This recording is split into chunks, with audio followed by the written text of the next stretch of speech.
Europa mbi të gjitha për vetveten duhet jetë më e guximshme, duhet të ruaj procesin bazuar në merit, duhet të shkojë në drejtimin e integrimit gradual, por duhet të gjejë këllqet për një moment të ri të llojit Helmut Kohl, kur muri ra. Ky njeri i madh nuk ju tha gjermanolindorëve tani keni 35 kapituj për t'i përfunduar përpara se sa të bëhemi bashkë. Jo, ai tha ne jemi bashkë dhe pastaj do t'ju ndihmojmë që ju të përmbushni. Pra në qoftë se BE-ja kërkon t'i përçojë botës një mesazh shumë të fortë e t'i jap vetes energji të mëdha, duhet të thotë që kështu siç jemi sot rreth tryezës, duhet jemi gjithmonë rreth kësaj tryeze, por gjithsesi cili me statusin e vet derisa të bëhemi antar me të drejtat plota. Mendoj që është më e lehtë, ndaj është më e komplikuar për të kuptuar.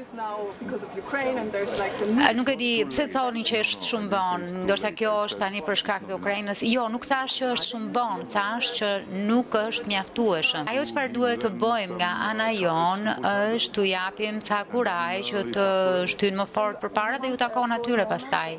Ideja apo argumenti i rrezikut ka marrë fund e kam dëgjuar për shumë vite me radhë.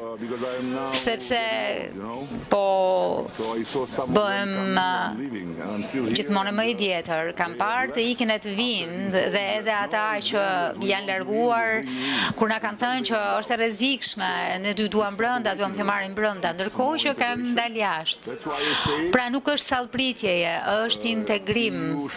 Ja pse them që BE-ja tashmë duhet të gjejë këllqet që të krijojë një moment Helmut Kohli, pra të gjithë ne rreth një tryeze si sot gjithmonë, por gjithë secilit i duhet që të bëj punën e vet, të përmbush detyrat e veta për të marrë më shumë nga tryeza.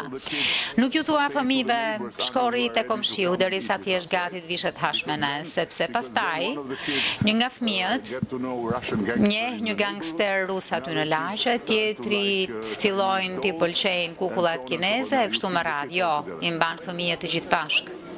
Kur do të antarësohet Shqipëria në BE, ka 3 gjëra që nuk i parashikoni dot. 3. Zotin, seksin dhe BE-n.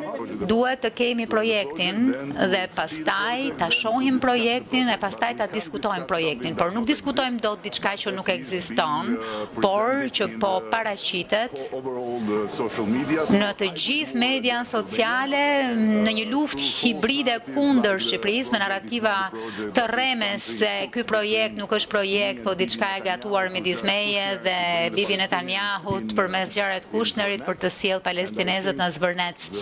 Dhe mendoj që media perëndimore duhet jetë shumë më e kujdesshme, sepse faktet kanë rëndësi dhe duhet të kenë rëndësi gjithmonë, sepse nuk ka një projekt, sepse nuk ka arsye për të shqetësuar për aq sa ka të bëjë me projektin dhe edhe sepse arkitektët më të mirët në botë, inxhinierët më të mirë, arkitektët më të mirë të peizazhit janë angazhuar. Dhe synimi nuk është që të bëjmë dëm në natyrë, por të bëjmë diçka unike që do të jetë e jashtëzakonshme për shqiptarët, por do të jetë edhe një dhuratë nga shqiptarët për të gjithë Europën.